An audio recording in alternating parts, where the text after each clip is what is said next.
So on Thursday, this is the official opening of the new Next Generation Battle Lab. And the Battle Lab is for both IT and OT.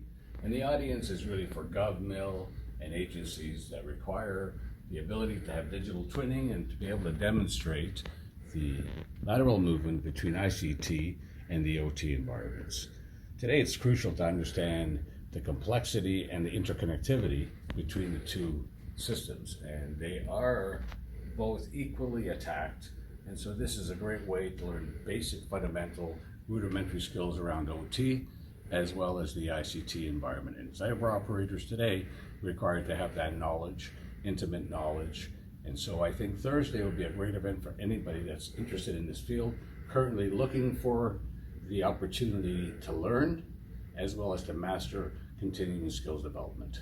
Thanks, Mike. So it's going to be this Thursday, the 9th of November? Yes, 1300, sir, to 1430. And who's the audience that should be coming here? I think operators, command, people that are within acquisition looking for deployable, tactical, to the edge, to on-prem solutions. This is the place to be, and it's right here at Quantico Cyber Hub, and everyone's welcome, and the rooms are available all the time, 7/24. It also has remote capabilities. So if you have part of your team here on site and you have people deployed, if you're 1 MEF, 2 MEF, 3 MEF, you can also participate in real time. Thank you, Mike. Appreciate it, sir.